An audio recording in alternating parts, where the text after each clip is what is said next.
welcome back to my channel. Today I'm going to be making a tutorial on how to do realistic aircraft battle damage. So this is the half of my 1/32 scale B24 long range bomber. I'm making it so that it's crashed in the island of Guadalcanal, half on a swamp, half on field. There should be a picture, a reference picture right here. So as you can see right here, I replaced some of the panels with tinfoil and added little rivets and then tore it up and added the supports on the inside.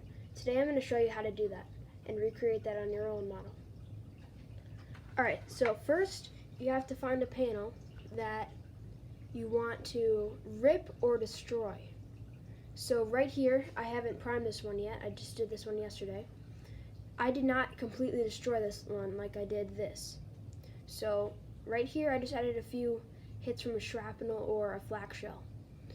And the Japanese flak shells that were used in anti-aircraft hit a lot of tiny pieces, unlike the Germans where it was more of bigger pieces. So I have these little, some of these could also be bullet holes, because usually when bullets are coming in, they don't come in perfectly straight. Like here's a perfectly straight one I just tested, and so they're more like tumbling in the air and not perfectly straight ever. So, by the way, this is also the interior.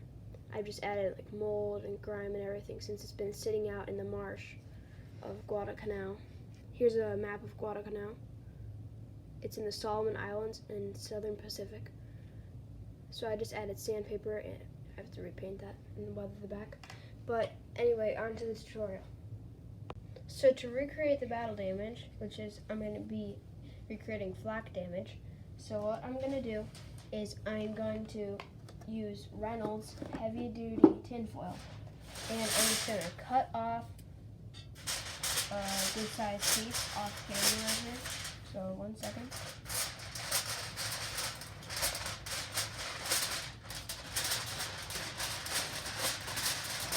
Okay, so this is a pretty nice piece right here.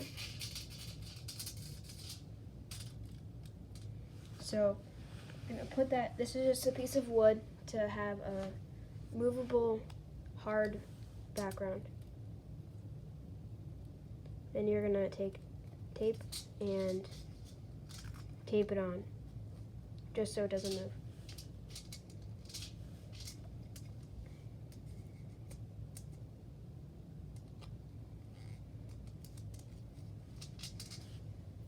This is just regular duct tape.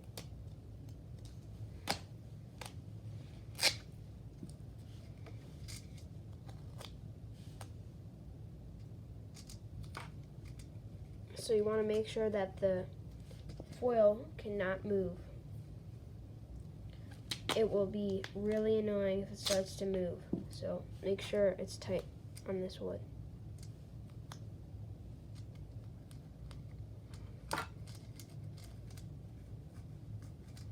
Alright, so you don't want it to have very many wrinkles, so this is a pretty nice piece. So the first thing we're going to do is measure and find a piece that we want, or find a panel that we want to recreate. So this is the panel I want to recreate, and I know that this angle right here is 90 degrees. So this is a right angle, and this is a right angle. It's easier if you have panels that have 1 or 2 right angles. It's harder to do ones where there aren't any right angles. So I prefer to do something like this. So the first thing I'm going to do is double check these are right angles. Just make sure. You don't want to be doing something that is harder than you have to. So this is just a piece of copper that has a right angle on it. 90 degrees. 90 degrees. Okay. So the next thing you're going to do is take a measurement thing. So this is called a caliper, and I'm going to be using this. You can use a ruler or anything that you want, and you have to measure the corners. So what's nice about a caliper is the points fit into the panel lines, so it will be more exact. And you can check that you're close enough. So 13 millimeters, 13.3. I'm actually gonna move it. I've done previous measurements. It's more like 13.7-ish. So 13.769. Okay. So just like this. Then the next thing we're gonna do is put it down the center of our piece of foil, and then just take a knife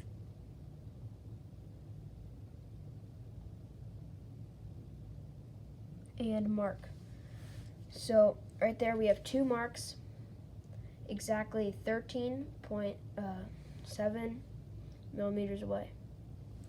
So since we know these are right angles, since this is a right angle, we can immediately take a straight edge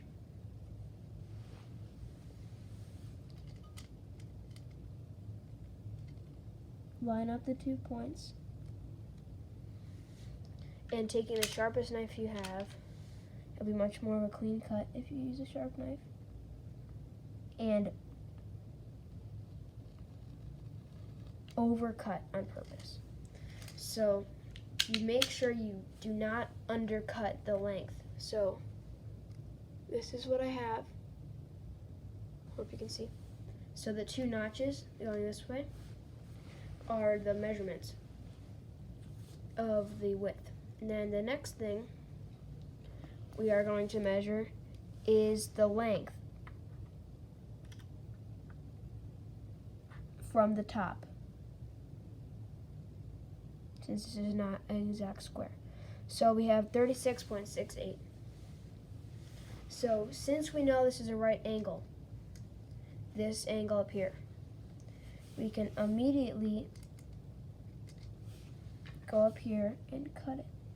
So I'm going to take straight edge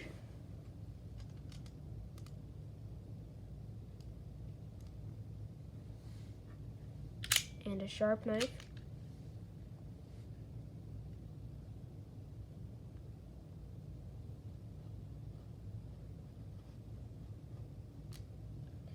and cut. So right now we have a 90-degree angle right there. And as you can see, I'm overcutting. And I just realized I made a mistake. These happen. So I cut on the wrong, I'm not sure how to say, but ignore what I just did. So I forgot about the marks I did. So the cut, this cut, just get rid of that. Forget about this. Gone. No, none of that. So I'm gonna do the straight edge thing again, as I completely missed the thing by accident. So sharp knife.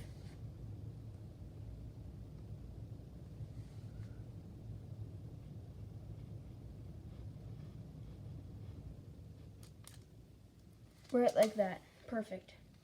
So you can see once I met the new line, the other line that was there, it sort of folded the foil. You have to make sure that when you're cutting, you pull already on the shape so that you only fold the corners that you're not going to have. This, it's okay. I'm not going to be cutting. I'm not going to be using that. So, since above here, since I messed up, it's a little weak. So what I'm going to do is I'm just going to take a sliver of duct tape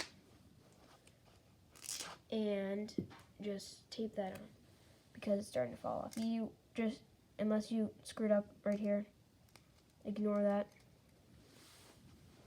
So that's just to make it a little bit easier for me to cut.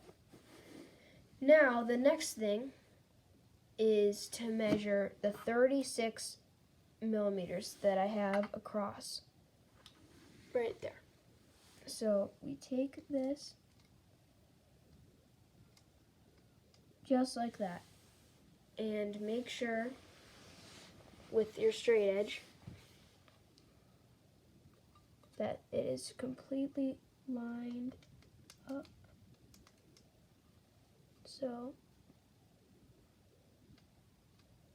just like that.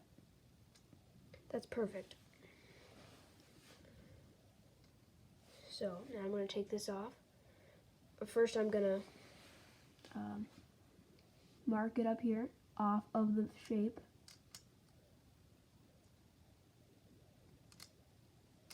Right there. So we have a little mark. And now, straight edge.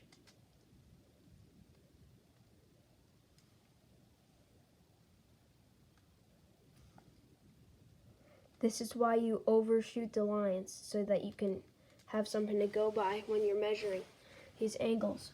So I'm gonna cut this right like that.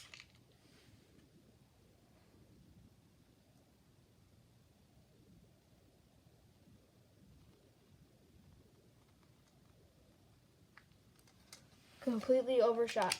Good. So now you're starting to see the basic shape of the panel. That is right there. So now what I'm going to do is measure up here this width.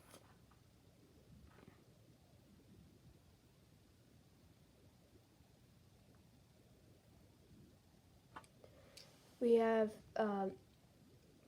15.7. Just making sure that's correct.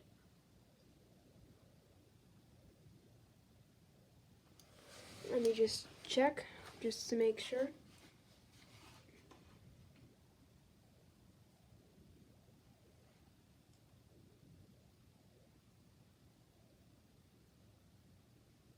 Just 1 second.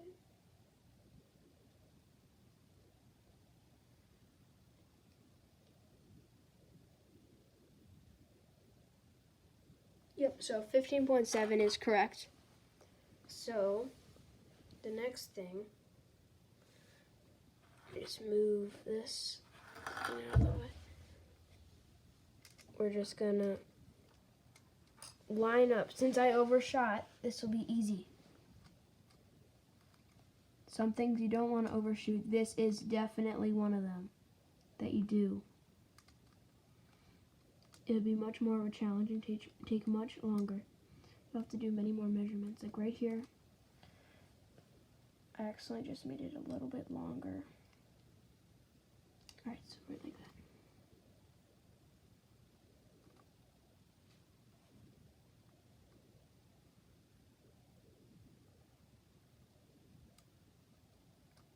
Just like that. That's perfect. So now, as you can see, we have a line right here and here off the shape. And they're not in a straight line with each other. So what I'm going to do is take a straight edge and basically align those 2 points, since it's not a perfect square or rectangle.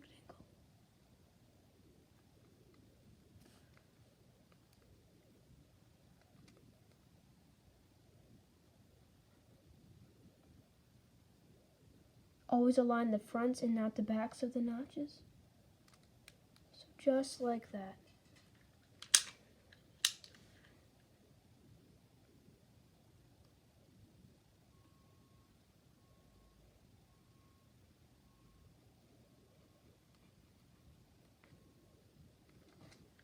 Alright, perfect. So now we have our shape. Now you have to be careful when you're taking it out. Just take tweezers, do not grab the shape. So grab this corner that you're not getting. Grab this, because the tweezers can easily bend shape. Now I'm just going to pull it off. And let's check.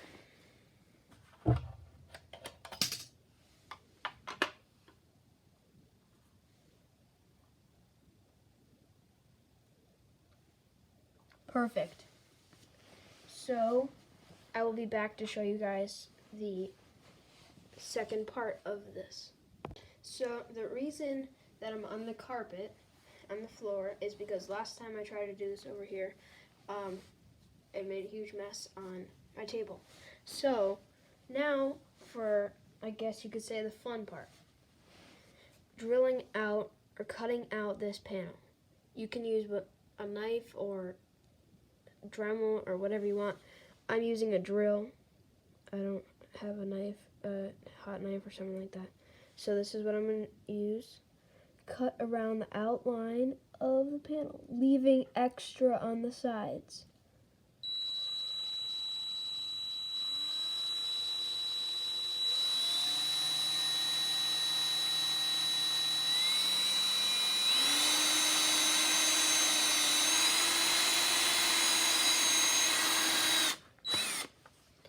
Okay, so we have a nice hole right there, and you can choose any size drill that you want. I think this is a good enough size. I'm not sure of the measurements. Maybe something like 1/4 inch. Now we're just going to make this go around the edge.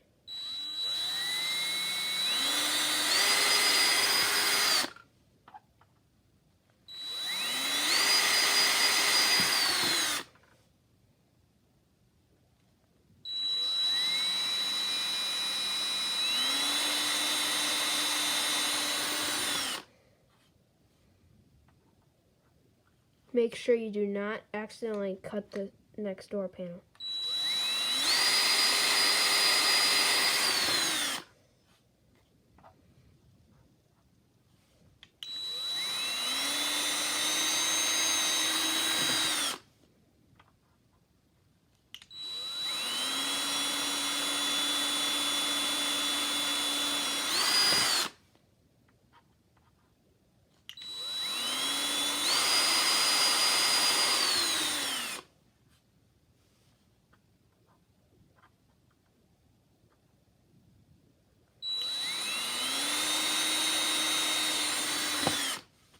I'll show you guys when I'm done. Okay, so now I have gone all the way around, and it didn't fall out obviously because there's still gaps in between. There's no gaps, you know what I mean. They're still connected. So now I'm just taking clippers and cutting around. As I said, there are other ways to remove the majority of this piece.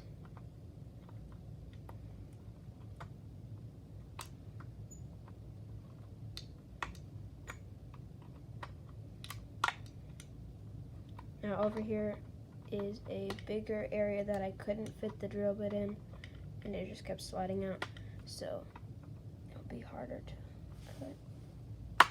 There we go. So you'd be surprised about how little you get out actually. This is how much came out, and you can just throw that away. So now if we were to put the foil on right here, it wouldn't look very good at all because it would be bumpy and raised. So if you think about when they're making an airplane, everything is the same height basically, because you're not putting something on top of the other, because there's still edges here. If you were to move all the edges, there wouldn't be anything to glue on. So I am going to sand these down and cut them so that you can see how, where, and what to glue them on, so that it's not as jagged and everything. So it's very jagged. This is sharp right now if you touch it, because when you drill, things come pushed out the top on the sides. So right here, you just trim down the jagged peaks.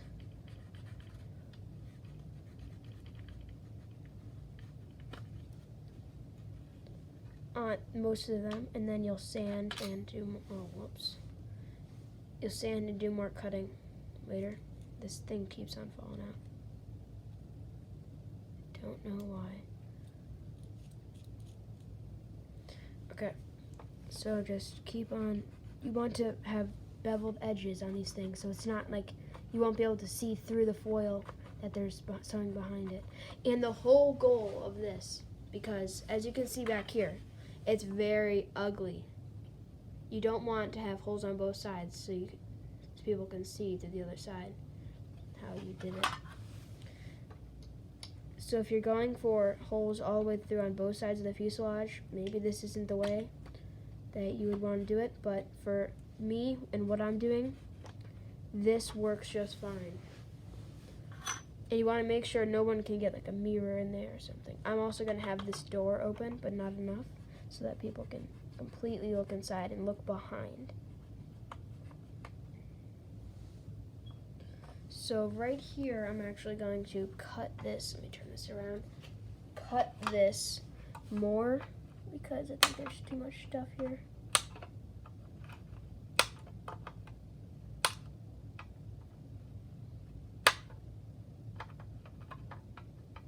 Alright, so now we can just keep on cutting.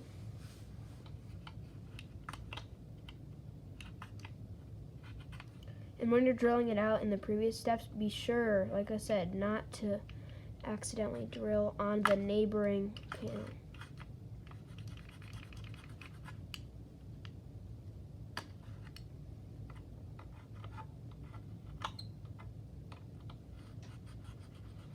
I'm just removing this straight edge on the corner and edge of the cutouts. Like it's too jagged. I learned this the hard way, actually, on some of the other panels. If you are going to do this to an airplane, be sure to have patience, because if you rush this, it won't look very good. Like, there are a few spots that I had to redo many times because I rushed it and I didn't measure correctly and things like that. So now it's a lot smoother, and I can just take the bigger knife blade and just drag it across and remove the smaller bits.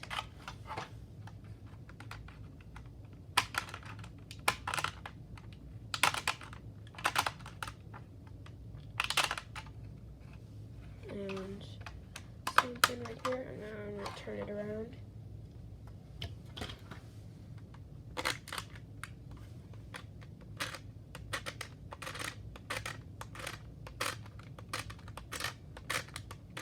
Can't really see much of a difference, but pretty sure it's doing something. I'm just gonna cut this big corner.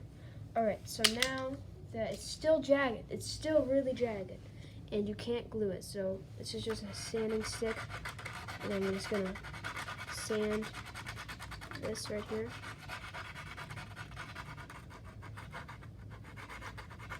I'm gonna do that all around, and I'll come back when I'm done.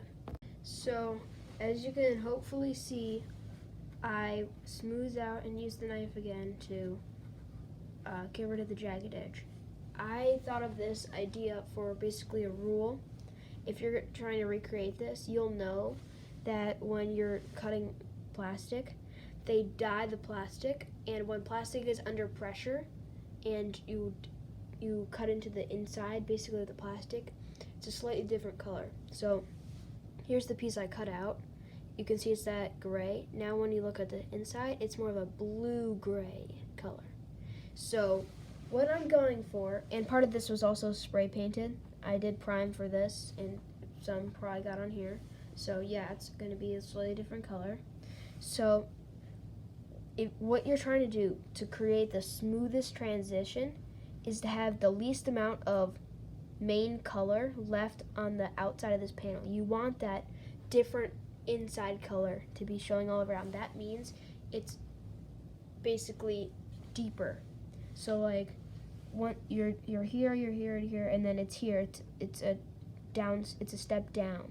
That's what you want. This corner still has some because it's hard to get into the corner that much, but some like over here it's much less, and that you want the least amount possible, because you'll have the smoothest transition to foil to paper. I mean, not to paper, to plastic rather. So right here, just make sure there's no spikes, just making sure.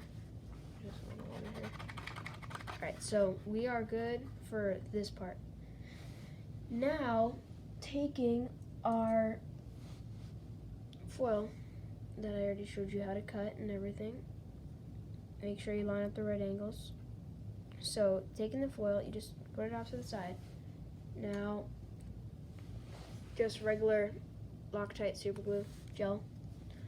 I am going to be putting it on the corners, one side first, and then slowly work towards the other side. So just putting a good amount right here where a lot of it will connect on this corner. You want to have some of the corners, not all, but most of the corners be big, have stuff left on them basically, so that you can have the foil has something to attach to.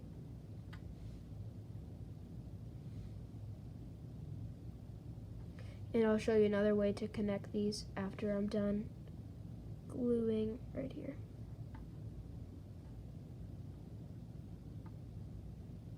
That's a little piece of loose plastic that's stuck on. Okay, so now taking our foil, this is a really nice piece. Make sure you line up the right angles.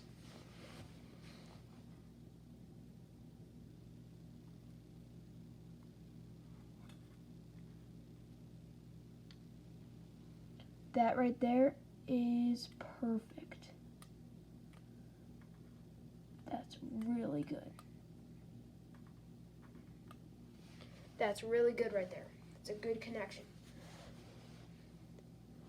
So just let that set for a second. Now we are, I know it's not completely attached, so we are going to just let it go for another second. Okay, now we're going to flip it over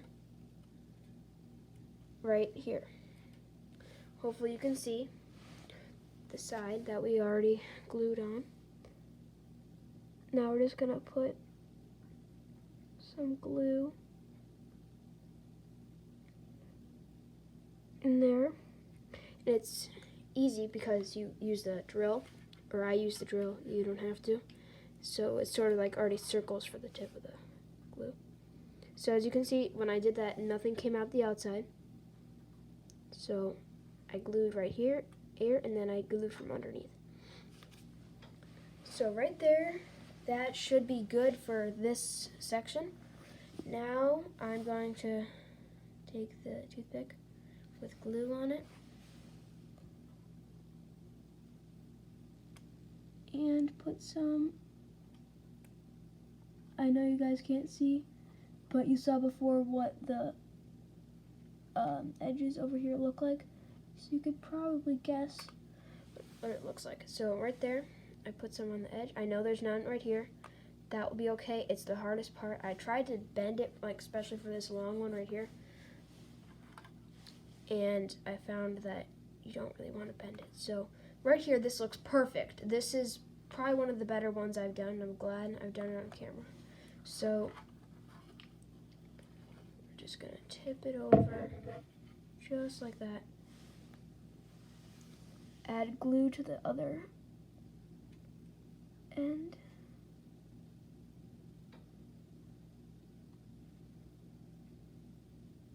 Now we're just gonna add some glue to the middle, same thing.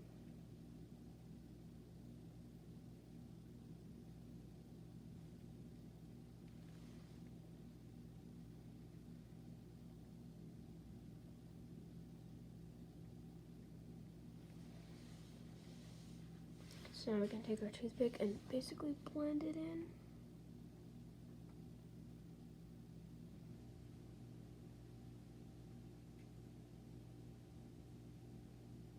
Just use common sense to think if you think it's glued enough on. And you might have noticed when I was drilling out this hole to put the foil on, that this panel that I put on yesterday might have been crinkling. That's because it's not 100% glued on. I still have to go back and glue a little bit here and there. So make sure, sorry, this panel. Make sure that when you are gluing, in secondary gluing from the inside, that you get the entire shape, because it will basically crinkle like this. So now we can see the issue is right there and there. So there's 2 more spots I have to glue. And if you look in the inside, those 2 spots don't have very much glue. I have plastic on that. Okay. So right like there and there. So now let all the glue perfectly dry. Give it a few hours, a day if you want. And make sure you have it like this so that the panel has gravity working with you, like that. So I will come back in a few hours, maybe tomorrow, and show you how to do the damage. Alright, so now a few hours later, the glue is almost completely dry, and we can start to basically attack it. So I'm not going to go very heavy on the damage here, but I will show you guys how you could go further. So first what I'm going to do is sort of like damage the surface, like right here. This is where I'm going to cut. So I'm just going to hit it and basically wrinkle it a little bit. I hit it from the inside too. Just a little glue. Okay, so right where I made those lines is where I'm going to cut. It's not going to be very big. First I want to see. Alright, I'll show you guys how I make the inside structure come out. And now I have a clean cut right like that. So I'm going to go back in. And you can do this any way you want. Just wiggle the knife. And actually, before you cut, you need to make the decision on what kind of marks are you going for. So I'm going for something that came from the outside and went inside. So the corners will be poked inward. So that's what I'm doing right now.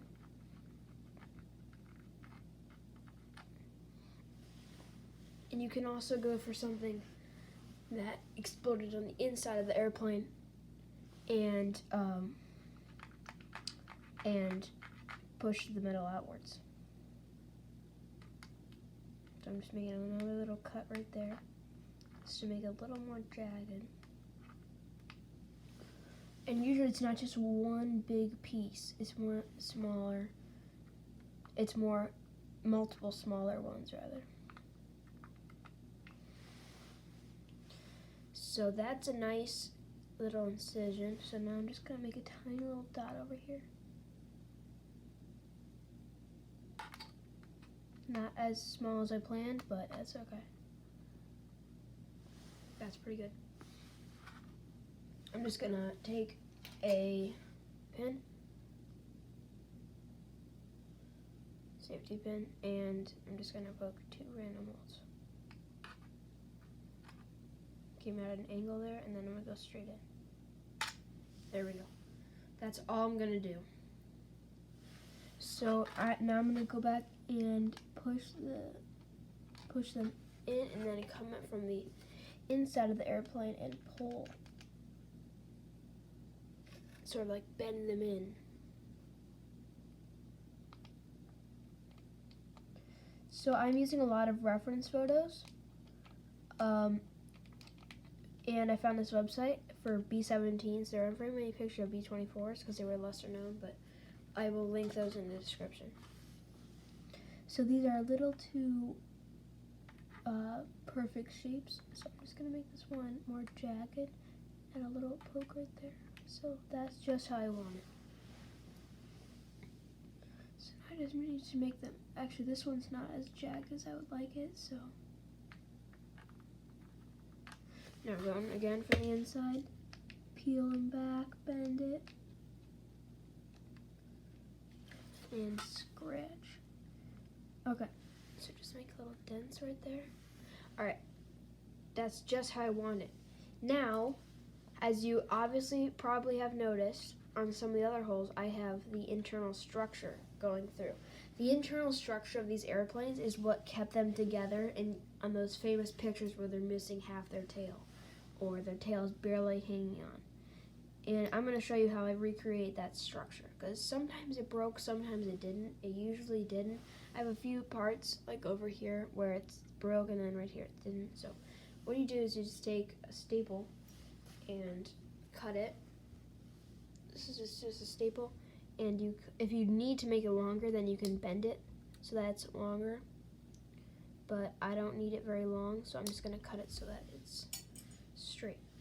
And if you really want to go for the full detail, these were not rods, so you can't just use wire that's completely round, because this thing had a flat side. So, judging by the lines that flow through the inside, there aren't any lines that go over this area, but to make interest, I'm going to add them. So I'm going to add one that continues, and it's going to go right there. So what I'm going to do is I'm just going to hold them in the tweezers like this. One second, let me open the glue. And put glue on either side, just like that. And then put it going across.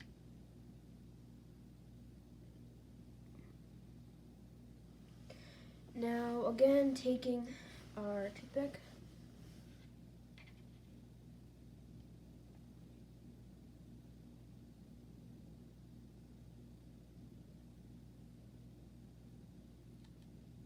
I'm just positioning it just how I want it. And now I positioned it exactly how, exactly so that it goes over the second hole. It's at even more interest. Because if you just look at reference pictures, especially the ones that I'll link in the description, there's so many lines going across and holding this airplane together. It's crazy how they engineered it and how they changed it along the way. So, again, just cutting it. I'm also going to talk about another thing in a second after I do this, and those are just flying all over the place.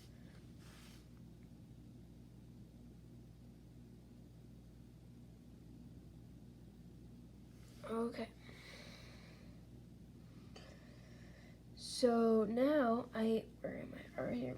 So I'm going to make this one go across.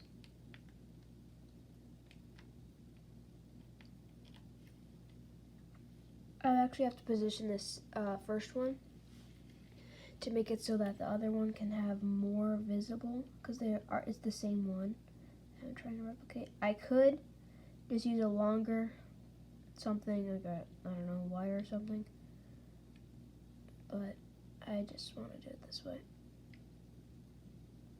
I just find it easier.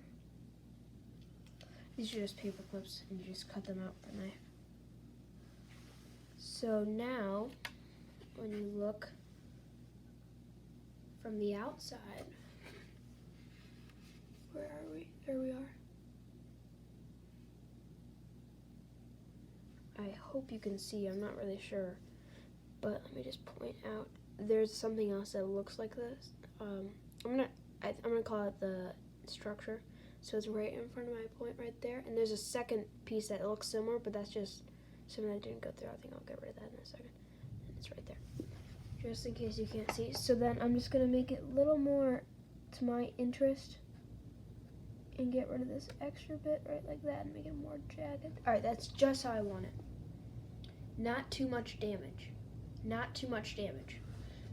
If you add if I were to get rid of all this and this is just regular plastic, and this is the only thing, and nothing else is damaged, then it's not going to be very realistic. They didn't just concentrate on one area. They're all over the place. They're blowing up next to it. So what I'm thinking for this airplane, it's actually not going to be a B24. It's going to be what's called a Navy PB4Y1. So it's the B24, but the Navy called it that. And it's going to be a patrol airplane and a scouting reconnaissance airplane over Guadalcanal, and I think it got shot down. So that's the story for this airplane.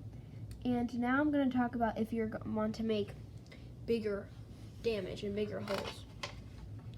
So looking from the inside, this is one of the ones I did the other day. And right here, you can see, it's too much, sorry about the glare, there's not much I can do about that. So right here, there's a copper strip going to replicate these longer and wider support structures. So you can see that going along right there. I didn't add any of those here because this is more of a damaged area. And this one, looking on the inside and following the patterns, there were not any going across the areas that I cut. So you don't have to add that. And this is going to be right below where the gunner, where the waist gunner, he would stand right here. So also, these are, all the other panels are just done in similar ways. And keeping in mind, you need to think of what destroyed and what damaged your plane. I'm thinking a flak shell exploded like right up here and sent pieces of metal in here, here, and some here. So what I want to make it seem like it's damaged in other places. I didn't film this, I did this a while ago, and it's already been primed, so apologies if you can't see. I took the Dremel with a polishing thing on it, and it went the fastest speed. It just dug into the plastic, and then I used epoxy putty to smooth it out, and now it looks like it's dented, but there aren't any tears. I'm gonna do that to some of the neighboring panels to make it more realistic, so that's not just the ones with tears have dents, because more of them had dents. They got dented from the air pressure when a flak shell lands right next to it, even if it doesn't puncture it or even hit it with anything. So that's basically how to add damage to a model airplane using foil. There are other ways, but you can't heat it up. And one of the reasons I used foil is because this is how thick the plastic is. It's crazy. It's way too thick, out of scale. So you have to, and I found that the closest thing to aluminum in 1/32 scale is this foil. You can use this copper sheet. It wouldn't be as realistic and it's harder to tear. And if you really want, you could do this copper that's much thicker. But I would not recommend it. I would recommend using tin foil or heavy duty foil. Or if you want to, aluminum foil. So I'm going to prime it now, and I'll show you guys some pictures when it's not so shiny. And also, this might not have to happen, but I also might have to blend it with epoxy putty. I also just forgot that when you're adding the dents, take a pin or whatever you want. I'm sorry I didn't mention this earlier. Take a pin, and this is your choice. You don't have to do this. And make the rivets. So there's rivets right on the edge. I can assume you probably cannot tell, but I'll just show you how I'm doing anyway. I'm not measuring, I'm just guessing the distance in between them, judging by the next door panels. I actually just poked through right there, but that's alright. That actually adds some interest. So, yeah, you guys probably can't see, but it's there, and there are little rivets going on the foil. I'm just following the next door panels.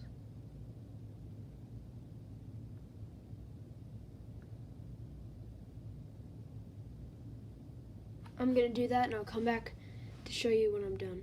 Alright, so I just finished adding the rivets. You can see them on the top. And right there, you can see them. I don't know why it isn't focusing. There you go, you can see them better now. So I'm gonna wait for everything to completely set, and then I'm gonna prime it and I'll show you guys after that.